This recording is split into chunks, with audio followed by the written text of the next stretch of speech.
Je peux pas parler, c'est Rémi Villemur. Allô, Rémi Je peux Villemur. juste dire le minimum. Comment ça va? Ça va bien, toi? Oui. Toi, Bon. comment tu vas? Ça va super bien. Ça Ouais. va super bien. Là, vous aviez Jacques Nantel, vous avez Pierre Nantel plus tard? Oui. C'est le show des Nantelles Ça aujourd'hui. arrête ça à 2? Non. J'avais Bon, Guy. 203. On a Guy, enfin, qui vient faire une petite rigolade. Tu sais quoi son surnom à Guy Nantel? Président. Le malade Nantel. Le malade Nantel? Ouais. Ah, Puis ouais. accepte ça? Bah, Moi, je sais qu'il n'y a pas de il a téléphone toujours cellulaire. trouvé ça drôle. Ouais, ça, t'en es pas revenu encore. Non, j'en reviens pas. Puis Ouais. à chaque fois que je parle de Mais c'est un téléphone... spécimen unique. Non, mais c'est quand même spécial de pas avoir de téléphone cellulaire. Oui. là. Tu sais, je veux dire, puis c'est quelqu'un d'occupé, j'imagine. Très. Fait que quand t'appelles, il est chez eux. Il y a un téléphone comme branché, le téléphone Fixe. filaire. Là. Oui. Fixe, ouais. Bon, OK, Wow. là, grande question philosophique, puis je suis très sérieux en plus, parce que ça a l'air un peu nono, mais ça ne l'est pas. Est-ce que, comme humain, Oui. on a le droit, c'est très philosophique, de parler aux animaux? Est-ce qu'on devrait pouvoir faire tout ce qu'il faut, si on a les moyens d'y parvenir, pour comprendre leur langage, pour entrer finalement, parce que c'est le rêve de bien des auteurs de science-fiction, Le docteur Dolittle. oui, d'entrer en communication avec les animaux. Moi, j'ai un gros malaise. Je vais y répondre à la question d'abord. Là. J'ai un gros malaise. Je trouve que l'IA, c'est encore une fois, l'ordinateur, c'est la même affaire. On nous avait dit que ça va régler tous les problèmes. On va pouvoir faire des affaires qu'on pensait jamais. Puis, on s'impose plus de limites. Tu sais, la religion, c'était pas parfait, mais il y avait des limites. T'sais. On se disait, ça, c'est du domaine du sacré. Ça, c'est du domaine humain. Ça, c'est du domaine... Ça va pas là.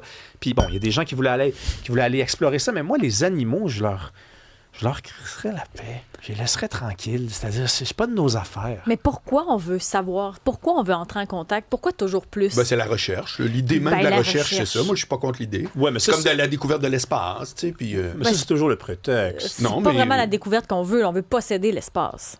Très bien. Je suis dans la team Perron. Je sais pas, mais continue, On va être parce le que premier. mon idée n'est pas faite. Ben, c'est parce que- Moi, j'ai lu là, l'article en question. Ils sont pas rendus loin, là. Non. Heureusement, là, c'est Exact. que tes voix où sont rendus. Moi, je trouve sont- ça plutôt intellectuellement très intéressant. Ça répond pas à ta question, mais je trouve ça hot de voir que tout à coup, il y a des outils qui permettent tout à coup de découvrir ou de comprendre ou de pouvoir écouter des choses qui, normalement, seraient hors portée. Moi, j'ai tendance à trouver que, objectivement, c'est très hot. Et ça nous Maintenant, servirait à qu'est-ce quoi? qui arrive? Alors, t'es drôle, toi. C'est la même chose que Galilée qui disait ça va nous servir à quoi un télescope? Tu sais, à partir du télescope- moment où tu es capable d'aller à quelque part où normalement tu peux pas y aller juste avec tes deux yeux et tes deux bras, il y a une vertu à ça. Ça s'appelle l'être humain. Ben, tu sais, un télescope, ça te permet d'observer. Ouais, mais ça à te permet... l'époque, OK, mais à l'époque, il n'y avait pas encore les conclusions d'aujourd'hui. Tu sais. Mais Faut que ça dans- commence à quelque part, c'est ça mon point. Faut que ça commence à quelque part. Ouais. Puis est-ce qu'il faut que ça s'arrête quelque part? Je ne sais pas quoi dire à ça. Bon, ben c'est parce que je c'est ne ça. sais pas quoi dire à ça. Parce que là, en ce moment, on nous dit quoi? On nous dit, par exemple, les aéroports utilisent des chants des oiseaux pour faire en sorte de les éloigner. On ne veut pas les tuer. Pourquoi on tuerait des oiseaux, des êtres vivants? D'accord, OK. Sauf que quand ils ont décidé d'utiliser cette technologie-là, si ça a bien été permis par des années de recherche, les gens qui faisaient ça, je pense pas que c'était ça la fin en soi. Je nous fais pas confiance. Je nous trouve très, très, très, très gourmands. Je nous trouve... Alors là-dessus, je l'achète total. Ben- Tu sais qui, pour moi, le premier responsable des problèmes de climat? La chrétienté.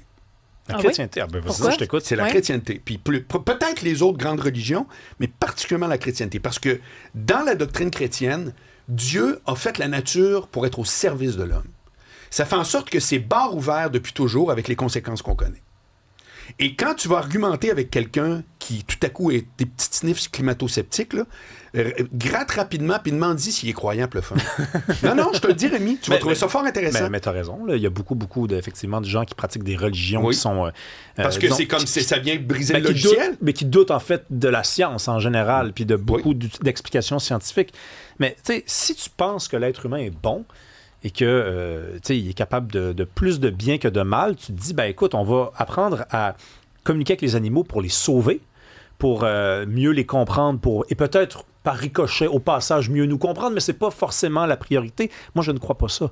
Je pense qu'on va vouloir mieux les exploiter, qu'on va pouvoir mieux les comprendre pour les anticiper, pour pouvoir deviner où ils s'en vont avant qu'ils s'en aillent là-bas, pour pouvoir mieux les mater. J'aurais tendance à être d'accord avec toi. Je ne nous fais pas confiance. Et c'est important d'avoir des limites dans la vie. Puis je suis pas en train de faire une chronique de croissance personnelle. C'est bon pour les sociétés aussi, à un moment donné, puis pour les civilisations. Si on considère qu'on est les maîtres suprêmes du monde et le monde, ça dépasse la planète, fine.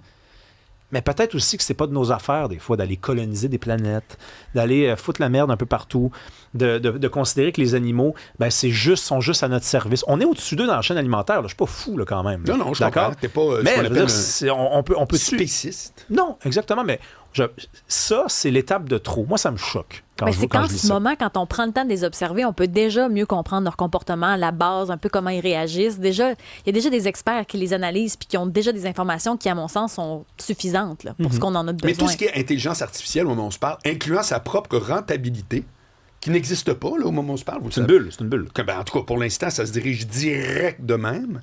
C'est parce que chaque personne prise individuellement peut avoir un bout de jugement, mais quand c'est collectif, tu veux passer en premier. Tout le monde veut aller en avant de la file. Mais là, aujourd'hui, aller en avant de la file avec l'IA, c'est en train de coûter une fortune, mon vieux. Mais grave. Quand les histoires de centres de données, tu sais, c'est pas une blague, là. C'est, le coût de tout ça est hallucinant. La rentabilité, puis là, tu le vois, là, moi, je le lis là, de ce temps-là. Dans plein de journaux. Là, les investisseurs commencent à dire, coudonc, à un moment donné, penses-tu que ça va payer? Parce qu'on n'est plus juste à collecter des emails pour faire Tinder, là. Non. On est en train... Il y a un vrai coût, là. C'est pas juste un logiciel puis un gars en pyjama, là. Moi, je l'ai connu, ça. Puis je suis conscient que c'est quand même facile pour beaucoup de gens de venir dire ce que je suis en train de dire en ce moment, parce que si on pousse je t'explique pourquoi, parce que si on pousse la logique un peu plus loin, je suis en train quand même de dire il y a peut-être des limites qu'il faut accepter dans la vie. Et tu sais, l'IA, ça va permettre à des gens qui ne marchent pas de marcher, peut-être. Ça va permettre à des gens qui n'entendent pas d'entendre, peut-être. Ouais. Donc, qui suis-je, moi, pour venir dire la vie, elle avait décidé autrement. T'sais, acceptons les limites, acceptons ça. C'est pour ça qu'il faut savoir où on les met, les limites, puis où ça fait l'affaire d'une majorité de personnes. Les animaux, là, si on réussit un jour à discuter avec eux, il y a bien un langage parmi les deux qui va s'imposer. C'est comme ça que ça fonctionne. Hein? Si tu prends, mettons, là, un anglophone, puis tu le mets dans une pièce avec 4 francophones, ça parle anglais. Ouais. Ça parle anglais demain matin. Oui, t'as raison. Bon, t'as très raison. Hey, c'est drôle, on l'a tous vécu dans un meeting. Ah, hein? Oui. On est 7-8, tout à coup, ça se met à parler en anglais. Ah bon, c'est spécial. Okay, Fait que j'ai une petite nouvelle pour nous. Si un jour, on réussit à parler le langage des singes, puis qu'il y a un humain puis 4 singes, ça va parler l'humain. Ça va parler l'humain. Oui. Donc, tu sais, je miserais là-dessus. Je miserais aussi là-dessus. Je pense que c'est pas mal gagnant, ça. Donc, tu sais, ça en dit long, ça. C'est pas juste une ça va modifier leur comportement à eux aussi. Bien sûr que oui. C'est-à-dire que la science pour la science, ça existe. Il y a tout le temps un avantage. Prends la bombe atomique, par exemple.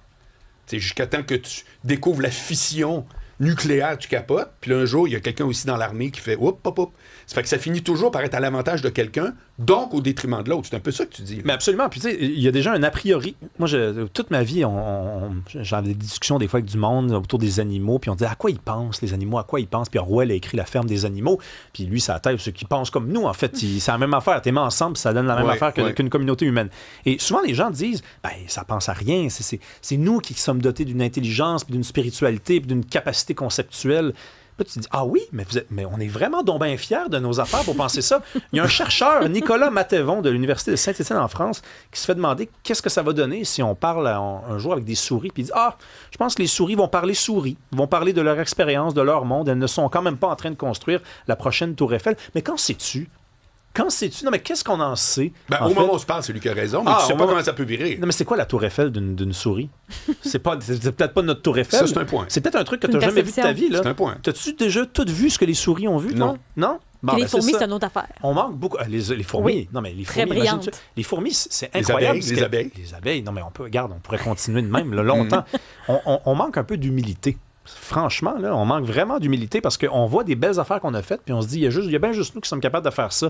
On pourrait parler de nos erreurs aussi, puis de nos catastrophes, puis des trucs qu'on sabote, puis des trucs qu'on n'est même pas capable encore de faire. À la tonne, ce que tu décris là. Non, mais c'est ça. À la tonne. Puis là, il faudrait alors supposer que c'est la même chose de leur côté. On suppose beaucoup pour des gens qui ne savent pas grand-chose. Merci Rémi Villemur. Bye bye. À demain.